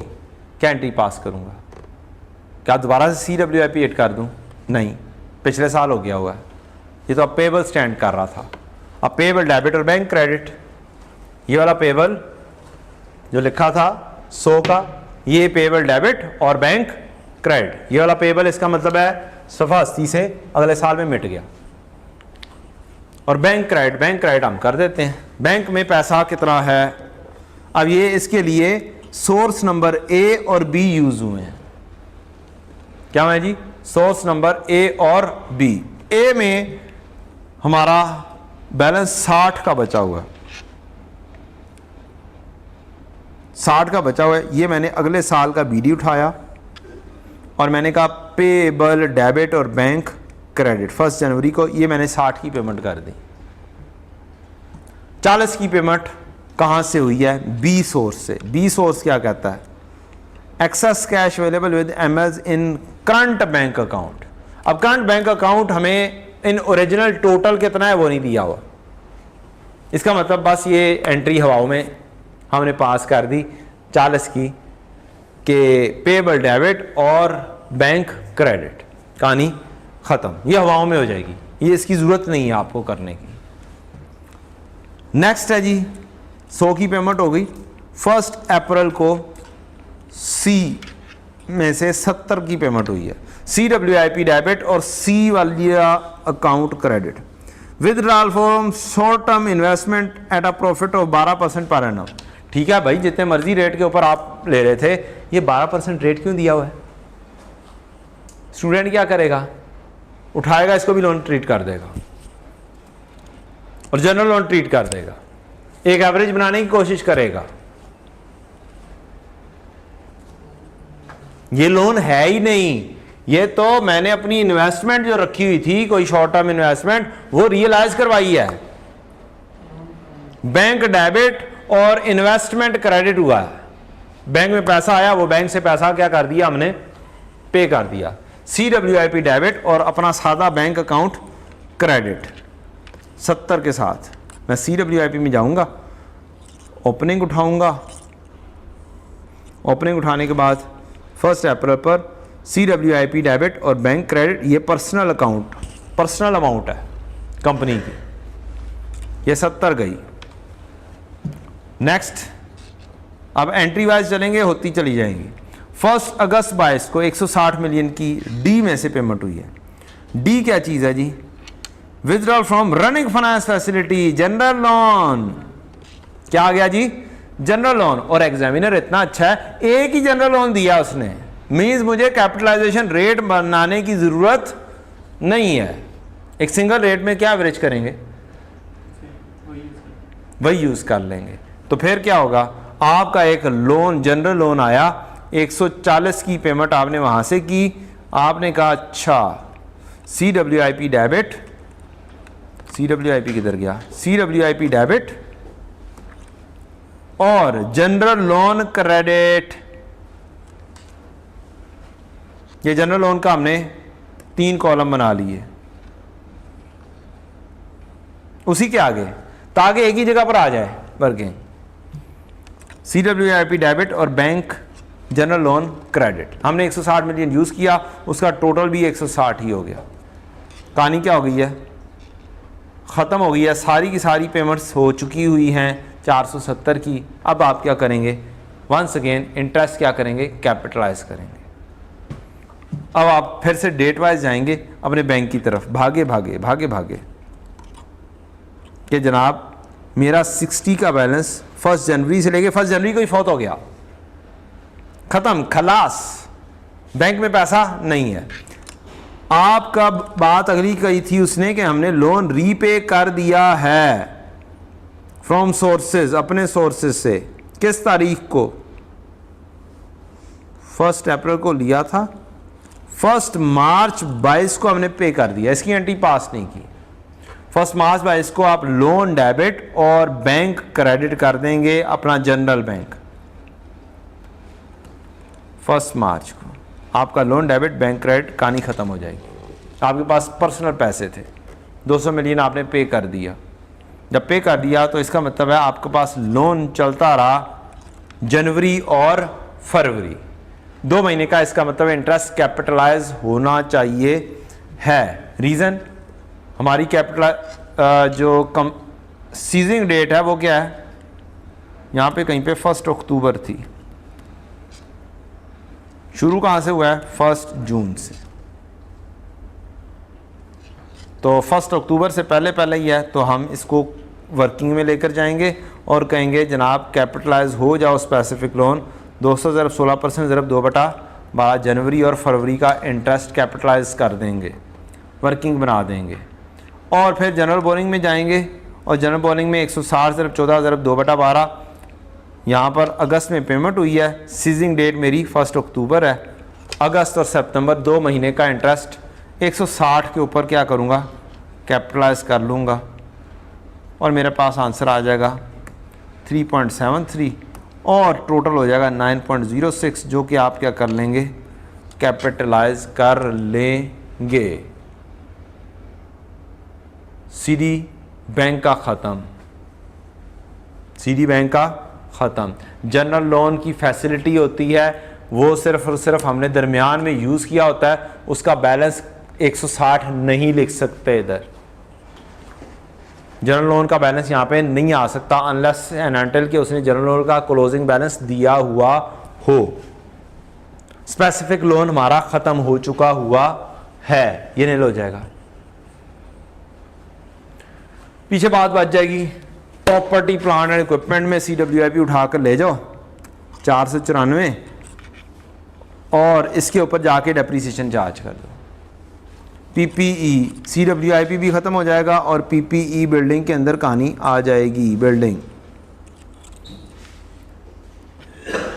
में वैल्यू, ये तो डेप्रीसिएशन लिखी हुई है, प्रॉफिट एंड लॉस है, नॉन करंट एसेट में ऑफिस बिल्डिंग आ गई जी। ये कहाँ से आई है, हमने एक और अकाउंट बना दिया हुआ है। PPE में BD कितना आ रहा था, PPE में BD कोई आ रहा था भला 255.17 कोई दिया हुआ है मैं। अच्छा, ये चूंकि मैंने एक्सट्रैक्ट किया हुआ है, देयर आर पॉसिबिलिटीज़ के क्वेश्चन के अंदर बाकी हिस्से के अंदर कहीं पे ओपनिंग दिया हुआ हो, देयर आर पॉसिबिलिटीज़। बहरहाल ये हमारी एडिशन आई है CWIP और फिर हम डेप्रीसिएशन चार्ज कर देंगे। डेप्रीसिएशन की कैलकुलेशन भी ज़रा गलती हुई लगती है, उस कैलकुलेशन को छोड़ दें हमारे गोली, और असल चीज़ है कि हमें यहाँ से डेप्रीसिएशन कैलकुलेट करनी है। डेप्रीसिएशन को डेप्रीसिएशन में लिख देंगे 3 महीने की, और सीडी जो भी आएगा वो कहाँ पे लिख देंगे, प्रॉपर्टी प्लांट एंड इक्विपमेंट में जम कर देंगे। मैंने चूँकि एक्सट्रैक्ट्स किए हैं, क्वेश्चन एक्सट्रैक्ट किया है, आधा निकालना है सिर्फ बोरिंग कॉस्ट का हिस्सा, तो कुछ क्वेश्चन हो सकता है ओपनिंग वहाँ पर PPE का आ रहा हो और वो यहाँ पर जम हुआ हो और कोई डेप्रीसिएशन की कैलकुलेशन आउट हुई है जो पहले से ही आ रही है। अदरवाइज़ हमने 466 या 494 के ऊपर 10 साल की लाइफ 3 महीने की डेप्रीसिएशन चार्ज करनी थी, वो चार्ज करके हमें किधर लेकर जानी थी, प्रॉफिट एंड लॉस में, और उसका सीडी उठा के किधर ले जाना था, यहाँ पे प्रॉपर्टी प्लांट एंड इक्विपमेंट में, और आपका क्वेश्चन क्या हो जाना था, मुकम्मल। ये स्प्रिंग 23 का, उसका बड़ा लॉन्ग क्वेश्चन जो है उसका के अंदर IS 23 का एरिया बड़ा अच्छा सा एरिया था, मैंने कहा IS 23 के अंदर कवर करवाते हैं। ये मुख्तलिफ IS 16 के साथ और किसके साथ मर्ज होना है, 23 में 21 के साथ मर्ज हुआ था, IS 16 के साथ, IS 16 और बोरिंग कॉस्ट है ना, बोरिंग कॉस्ट का क्वेश्चन उठाया और उन्होंने टोटल 17 मार्क्स का क्वेश्चन बनाया, जिसमें से 8 या 9 मार्क्स 8 मार्क्स थे बोरिंग कॉस्ट के। इस एरिया में भी डेप्रीसिएशन आ रही है ना, ये डेप्रीसिएशन किस एरिया की है, IS 16 की, ठीक है ना। तो अब स्टैंडर्ड चेंज हो गया, एक से निकल कर दूसरा आ गया, तो मार्क्स IS 23 के ऊपर ख़त्म हो गए वर्किंग के। तो टोटल इस एरिया के इंक्लूडिंग दिस डेप्रीसिएशन टाइप ये तकरीबन 10 मार्क्स का हिस्सा बनता था, और पासिंग परसेंटेज इस क्वेश्चन में 30% थी सिर्फ। कितने percent, only 30% student could secure around 8 marks out of 17, सिर्फ 30% बच्चे। मींस एक्सट्रैक्ट्स का तो तरीकाकार ही नहीं ना आता। एक्सट्रैक्ट्स हो सकते हैं तब जब आप क्या करो, जर्नल एंट्रीज के साथ चलो, सीडी बनाओ। हमें आदत पड़ी है रट्टे लगाने की, बस नोट बनाया हो गया। नोट में तो बड़ा स्पीडीली काम हो जाता है, वर्किंग बनाई, रिवर्सन की वर्किंग बनाई, ओ चलो सारा कुछ लिख दिया। जब वहां पर भी एक्सट्रैक्ट पूछ लेता है तब वहां पर भी हम क्या हो जाते हैं, ढिले पाए जाते हैं। लिहाजा एक्सट्रैक्ट्स के क्वेश्चन 2-3 आ चुके हुए हैं, उन तीनों क्वेश्चंस को क्या करें, एक्सट्रैक्ट्स के क्वेश्चंस को करें। और अगर आप एग्जामिनर कमेंट्स उठाकर देखेंगे ना उन एक्सट्रैक्ट्स वाले क्वेश्चंस के, तो आप कहेंगे यार एक्सट्रैक्ट्स में हमेशा क्या रही है, परसेंटेज लो रही है, नोट में हमेशा क्या रही है, अच्छी रही है परसेंटेज, पासिंग रेशो अच्छी होती है, नोट आराम से मार्क्स अचीव होते हैं। आधे से ज़्यादा डाटा तो क्वेश्चन से देख के लिखा जाता है। किसी भी ईयर एंड पर एसेट अकाउंट अपनी कॉस्ट या रीवैल्यूड अमाउंट पर मौजूद होता है, चलो जी रीवैल्यूड अमाउंट ठा ठा ठा ठा सीडी में फिट इन, ऐसे ही है ना। एक साल का क्लोजिंग, अगले साल का ओपनिंग होता है, अगले साल ओपनिंग फिट इन, दरमियान में डाटा है, बस वर्किंग बनाई, डाटा दरमियान में फिट इन, कहानी खत्म। और आधे से ज़्यादा तो नोट के मार्क्स होते हैं, उठाया इंडिपेंडेंट वैल्यूअर का नेम ठा करके नीचे, उठाई डेट रीवैल्यूएशन की ठा करके नीचे, स्ट्रेट लाइन मेथड है ठा करके, लाइफ है वो लिखी गई। तो इनके भी छोटे छोटे से जो क्वेश्चन से उठा के चीज़ें लिखने के मार्क्स मिल जाते हैं। मीन्स इस क्वेश्चन में काम करना पड़ता है, जर्नल एंट्रीज को फोकस करना पड़ता है, और उस क्वेश्चन में क्वेश्चन का बस डाटा उठाया और फिट इन किया और 20-30% मार्क्स तो वहीं से पे मिल जाते हैं। फॉर्मेट बनाया और क्वेश्चन से ही डाटा उठा के लिख दिया, और 20-30% के लिए थोड़ी सी मेहनत करके पासिंग मार्क्स ले लिए जाते हैं। हाँ, गलतियां क्या थी जी बच्चों की? Examinee often presented incomplete extracts and focused primarily on showing their workings, while those who did prepare the extracts failed to disclose the required comparative figures for those articles. उन्होंने भी ना अन्यवाद शुरू से लेके काम किया, एंड तक पहुंच गए, दरमियान में ब्रेक लगाई नहीं कि यहां पे तुम्हारा साल खत्म हो गया, इसको तो अलहदा करके लिखो ना। उन्होंने बस 2022 का बनाया और एंड तक तोड़ तक वर्किंग की, क्योंकि आंखें बंद करके वर्किंग की। क्योंकि जब हम वर्किंग करने बैठते हैं हम जनरल एंट्री का तो ख्याल रखते ही नहीं है, हम तो रहते हैं चलो जी चलते जाओ चलते जाओ चलते जाओ चलते जाओ, डेट्स का बस जल्दी जल्दी बनाई और कहानी खत्म कर दी। कहता है borrowing cost for the specific loan was capitalised for an incorrect number of months. Further क्यों इनकरेक्ट नंबर ऑफ मंथ्स हुआ होगा, बोलें जी? या तो लोन जिस तारीख को लिया वहां से कैपिटलाइजेशन शुरू कर दी होगी, या जिस तारीख पर पेमेंट की है पहली उस तारीख से कैपिटलाइजेशन शुरू कर दी होगी। तीनों चीजों को कंपैरिजन में नहीं लेकर आया गया होगा। Interest expense and income to be taken to profit and loss were not computed and और प्रेजेंटेड। ये वाला काम किया ही नहीं है, सिरे से बनाया ही नहीं कि भाई एक्सपेंस में क्या जाना है, इनकम में क्या जाना है, सिरे से नहीं किया, देखा ही नहीं। ये किसके बारे में कह रहा है? जिन्होंने क्वेश्चन किया है, आगे चले वो ये काम कर रहे हैं।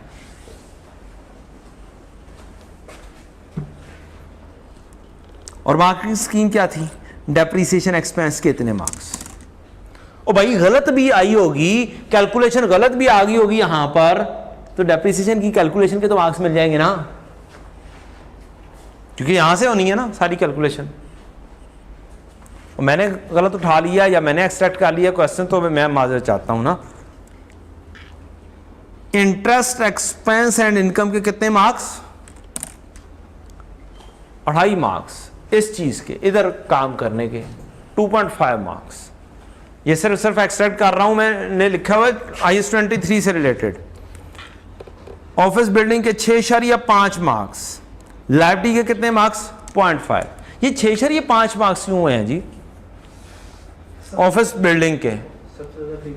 उसकी रीजन ये है कि जो बिल्डिंग में है ये सारा का सारा काम कहां पर है, उसमें ये सारे का सारा काम शामिल होगा।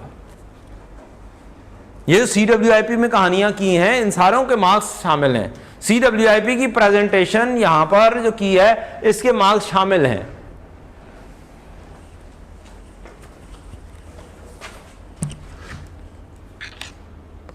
लें जी, ये हमारा हो गया बोरिंग कॉस्ट की कहानी, ठीक है जी।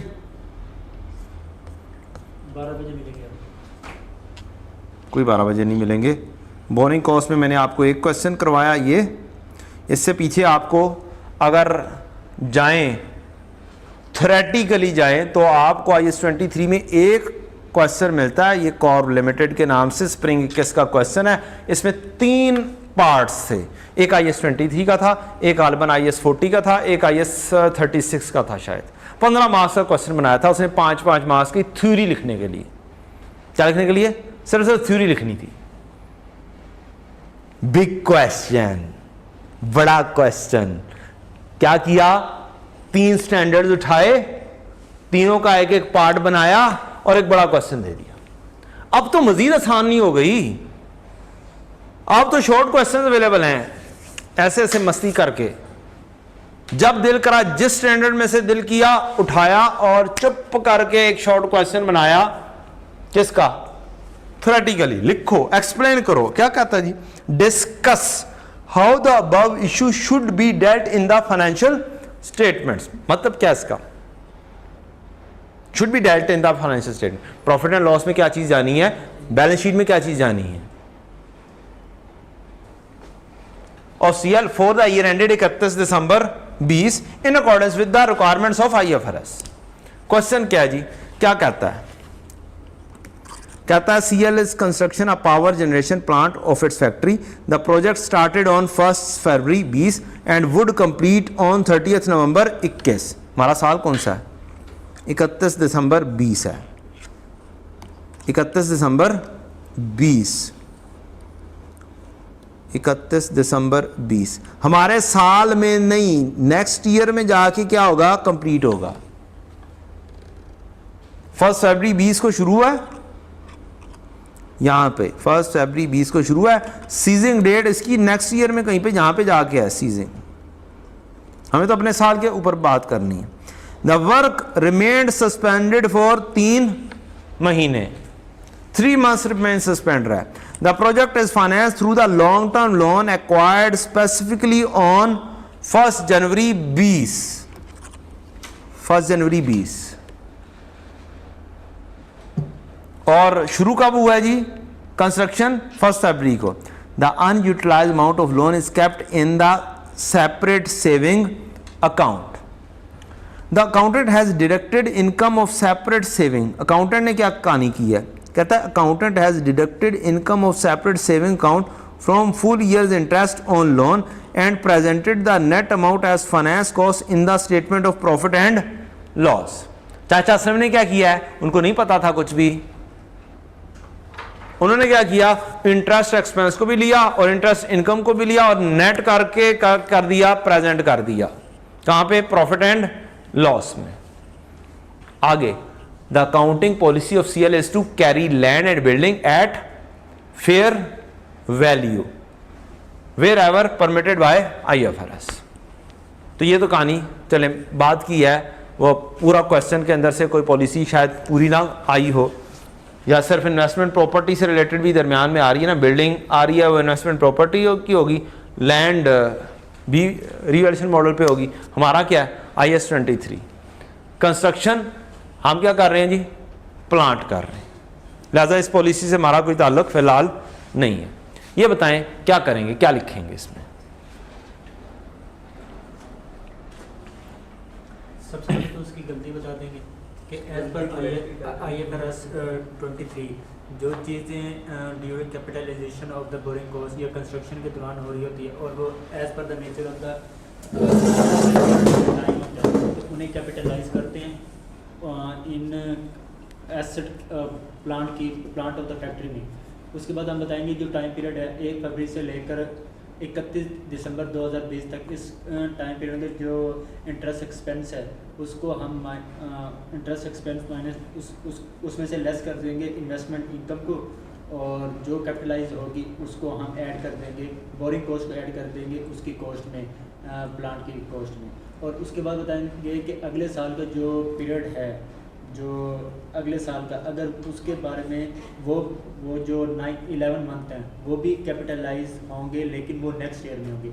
और जो उसने किया काम, accountant has deducted the separate saving account from the full interest वो वाली पॉलिसी गलत है, क्योंकि IFRS के मुताबिक ये अकाउंटिंग ट्रीटमेंट सिर्फ नॉर्मल एक्सपेंडिचर और नॉर्मल इंटरेस्ट इनकम के साथ किया जा सकता है, लेकिन जो नेचर होते हैं बोरिंग कॉस्ट के साथ नहीं किया जा सकता। ट्रूली गलत आंसर आपका। ट्रूली गलत। आप कह रहे हैं कि जी किया जा सकता है, इंटरेस्ट इनकम और एक्सपेंस को नेट ऑफ किया जा सकता है, कभी भी नहीं किया जा सकता।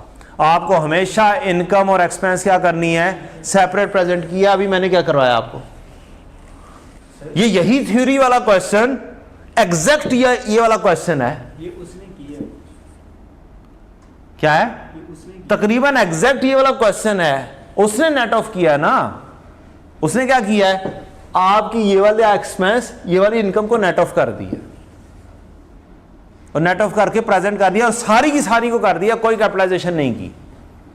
आपने लिखना था पहले रूल क्या है, सस्पेंशन का क्या रूल है, स्टैंडर्ड से देख के सस्पेंशन का रूल लिख देते कि सब सब्सटेंशियल पीरियड ऑफ टाइम का होगा तब आप उसको क्या करेंगे, कैपिटलाइजेशन में नहीं लेकर जाएंगे स्टैंडर्ड से देख के।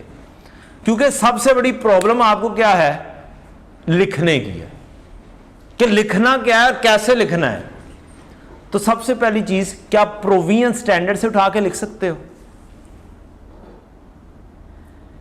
क्या चीज है ये, प्रॉफिट एंड लॉस में प्रेजेंटेशन कैसे होनी है, स्टैंडर्ड देखते हैं कि स्टैंडर्ड कहां पे क्या कहता है, स्टैंडर्ड में क्या क्या बातें हैं, क्या हम ढूंढ सकते हैं, डेफिनेशन है। उसके बाद क्या डेफिनेशन के बेसिस के ऊपर आप इसको डिफाइन करोगे कि क्वालिफाइंग एसेट था या नहीं था। सबसे पहली कहानी तो ये करनी कि ये क्या है, क्वालिफाइंग एसेट है। Qualifying asset is an asset that necessary takes a substantial period of time to get ready. आप ये डेफिनेशन उठाते, लिख देते और इसके नीचे लिखते क्योंकि substantial period of time plant पे लग रहा है लिहाजा ये क्या है, क्वालिफाइंग एसेट है। पहला कहानी यहां पर उठा के ठा करके मारते, डिफाइन कर देते क्वालिफाइंग एसेट है। अगली चीज, बोरिंग कॉस्ट, इसका मतलब है कैपिटलाइज होनी चाहिए। Recognition, borrowing cost eligible for capitalization. Excess of carrying amount of the carrying amount over recoverable amount. Commencement of capitalization, फिर क्या कमेंसमेंट की डेट्स हैं, 2-3 डेट्स दी हुई है ना, कहां से कैपिटलाइजेशन होनी है, यहां से उठाते और कहते कि 3 कंडीशन मीट होनी चाहिए, एक्सपेंडिचर इनकर, borrowing cost incur, activity started. चूंकि क्वेश्चन के अंदर डेट, आगे डेट भी लिख देते क्योंकि बुलेट्स में काम कर सकते हैं आप बुलेट्स में लिखते हैं कि आपकी ये पेमेंट की डेट है, ये लोन की डेट है, लिहाजा कैपिटलाइजेशन कब से स्टार्ट होनी चाहिए, इस तारीख से कैपिटलाइजेशन स्टार्ट होनी चाहिए। आगे सीजिंग डेट की कहानी नहीं आई, आप कहेंगे कि ईयर एंड हो गया है, लिहाजा कहानी सीजिंग की क्या है, ईयर एंड तक मैं अभी लेकर चलूंगा करंट ईयर के हिसाब से। सस्पेंशन के बारे में आप लिखते हैं entity shall suspend capitalization of borrowing cost during extended period in which suspends active development of qualifying asset. ये वाली प्रोविजन एज इट इज उठाकर देख के लिखते और आगे लिखते, चूंकि क्वेश्चन में 3 महीने क्या हो रहे हैं, सस्पेंड हो रहे हैं, लिहाजा वो 3 महीने क्या करेंगे, आप प्रॉफिट एंड लॉस में लेकर जाएंगे, कैपिटलाइजेशन नहीं करेंगे। स्टैंडर्ड से रिलेट हो गया, प्रोविजन लिखी गई, स्टैंड उससे भी रिलेट हो गया। नीचे देंगे कंक्लूजन। कंक्लूजन में क्या लिखेंगे, कंक्लूजन में ये लिखेंगे, जनाब वापस आ जाए क्वेश्चन, आपने लाजमी नहीं होता कि आंसर के साथ मैच करना है, अच्छा आंसर लिखना है जिसमें कंप्लीटनेस हो। क्या हो, कंप्लीटनेस हो। ये वाली अच्छी अच्छी बातें आप बगैर देखे लिख ही नहीं सकते हो, जुबानी चीजें मिस ही करोगे।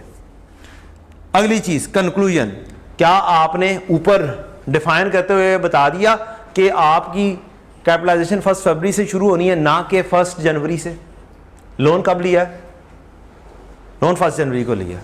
इसका मतलब है कौन कौन से महीने जो हैं वो कितने महीने प्रॉफिट एंड लॉस में जाने चाहिए, कितने महीने का इंटरेस्ट, जनवरी का।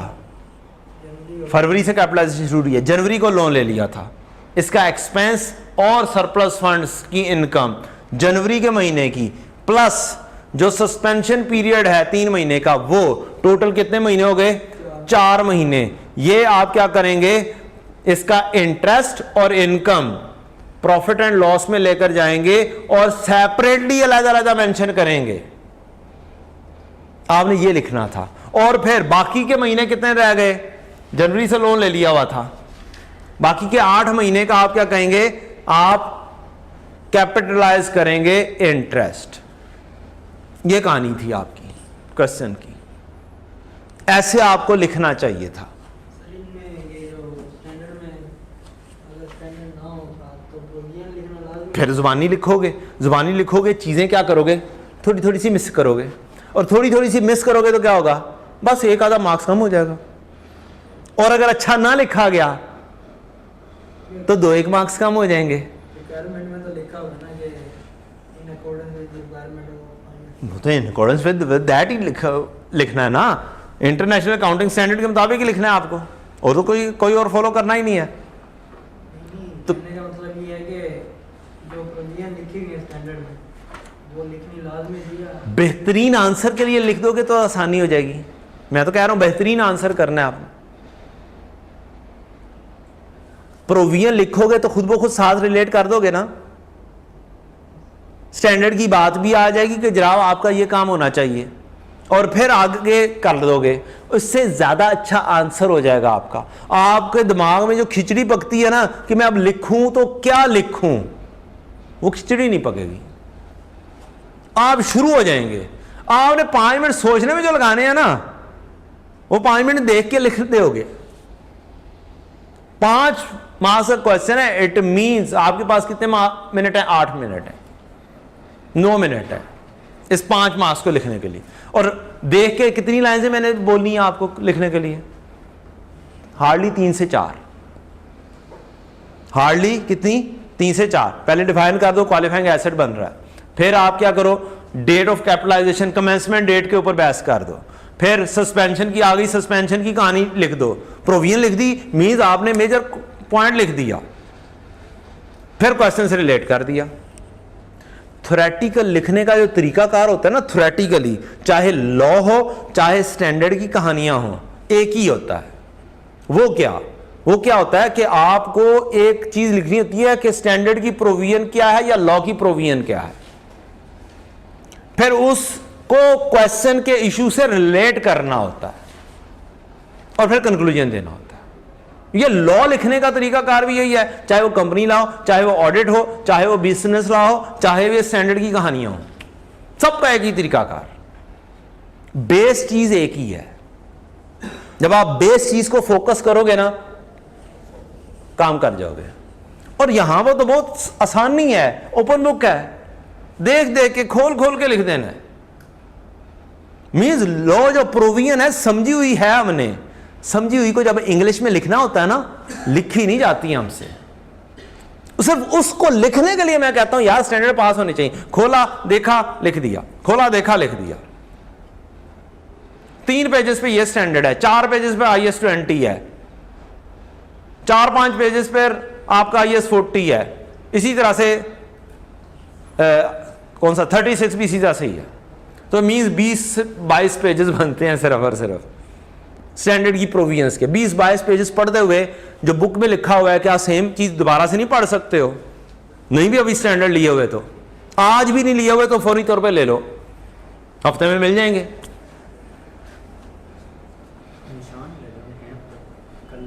निशान नहीं लगे हुए तो लगा लो, पढ़ लो। बुक है तुम्हारे पास, बुक के ऊपर पैरा नंबर लिखे हुए, पढ़ लो। रिवीजन प्लान में मेरे में मौजूद है, बुक में रिवीजन प्लान भी मौजूद है, कॉपी करवाओ, देख के लिख लो। सारी चीजें मैंने तो कर दी हुई हैं। Choice are yours. मैं सिर्फ गाइडेंस दे सकता हूं, कोई बात माने या ना माने। ठीक है, अब आप आंसर देख लें कि क्या क्या कुछ किया हुआ उसने। मैं ये कह रहा हूं एग्जामिनर का आंसर लाजमी नहीं है मैच हो, आपका आंसर बेस्ट होना चाहिए। कभी भी यही वाला सेम आंसर कोई स्टूडेंट लिखकर आया होगा? कोई एक भी स्टूडेंट ये वाला आंसर लिखकर आया हो? नहीं लिख के आया होगा। ये सिर्फ गाइडेंस पर्पस के लिए है, और मैं भी आपको गाइडेंस ही दे रहा हूं। Completeness is the thing. और कंप्लीटनेस 5 मार्क्स में से अगर आपके 4 मार्क्स आ जाते हैं, सोचें, और दूसरे स्टूडेंट के 5 में से 2 भी नहीं आते, फर्क होगा कि नहीं होगा? फर्क होगा। सोचें,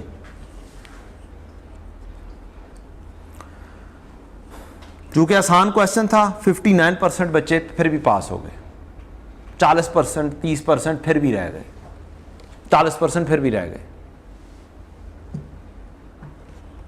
और ये ओवरऑल का आंसर है। क्या इसने सबसे पहले क्वालिफाइंग एसेट के ऊपर डेफिनेशन के अंदर बात की है? बात की है। Finance through specific boring less temporary investment income में लिखा जाना चाहिए, ये भी स्टैंडर्ड से बात की उसने। How the borrowing cost will be capitalized from the date when construction actually started, यानी कि ये रेदर देन 1 जनवरी। आप 3 लाइंस लिख के कह देते भाईजान इस तारीख से स्टार्ट होना है, क्या फर्क पड़ना था? बात तो वही कंप्लीटनेस आ जानी थी ना, लिखने का अंदाज चेंज होना था। Capitalization of borrowing cost should be suspended and charged to statement of profit and loss during the 3 months when the work was suspended. वही वाली सस्पेंशन की लाइन है, उसी को ही दरमियान में फिट इन क्या किया हुआ है? 3 महीने का फिट इन किया हुआ है। Statement of profit and loss में borrowing cost on loan and interest income earned from saving account should be presented separately. सारी वही वाली बातें हैं जो हमने डिस्कस की हैं, बस मैंने स्टैंडर्ड खोल के डिस्कस कर दी हैं, कुछ बातें जनरल डिस्कस कर दी। चलें जी, थोड़ी सी गाइडेंस हो गई। जनरल लोन के ऊपर ऐसा कोई बात नहीं हुई, लेकिन तरीकाकार आपको बता दिया और एक थ्योरेटिकली बता दिया, एक रिसेंट का एक्सट्रैक्ट से रिलेटेड एक क्वेश्चन कर लिया हमने। सस्पेंशन के ऊपर भी बात कर दी कि अगर सस्पेंशन होती तो कैसे काम कर देते और अगर ना होती तो कैसे काम कर देते। पेमेंट का तरीकाकार डिस्कस कर दिया कि जनरल लोन की पेमेंट के ऊपर कैसे होगी। तो जस्ट एक कैपिटलाइजेशन रेट कैलकुलेट नहीं करवाया मैंने, अदरवाइज पूरा स्टैंडर्ड ऑलमोस्ट क्या हो गया है? डिस्कस हो गया है। एक क्वेश्चन और आपके लिए रख दिया है, ये भी 2 सालों से रिलेटेड है। ग्रेनाइट कॉरपोरेशन, इसमें भी 2 साल के आ रहे हैं, इसके अंदर कमिटमेंट फीस भी आ रही है। स्पेसिफिक बोरिंग में सिर्फ कमिटमेंट फीस आ सकती है, दूसरे में जनरल लोन में कमिटमेंट फीस नहीं आ सकती। इसके अलावा इन्वेस्टमेंट इनकम जो है ये भी सिर्फ स्पेसिफिक लोन का शेवा है। जनरल लोन में investment income, temporary investment income भी लेस नहीं हो सकती है। वर्किंग उसी अंदाज में बनाई हुई है, बस मैंने इसमें डेबिट एंड क्रेडिट इकट्ठा एक कॉलम में कर दिया हुआ है और कोई काम और चीज नहीं है। मींस डेबिट पॉजिटिव में, क्रेडिट नेगेटिव में। इंटरेस्ट ऑन एक्रूड बोरिंग, और ये आपका ये क्वेश्चन आप लोग देख लीजिएगा, और बाकी तो आपने रिवीजन माशाल्लाह से करनी है, क्वेश्चन उठाकर देखने ही देखने हैं जी। क्लोज करें जी IAS 23।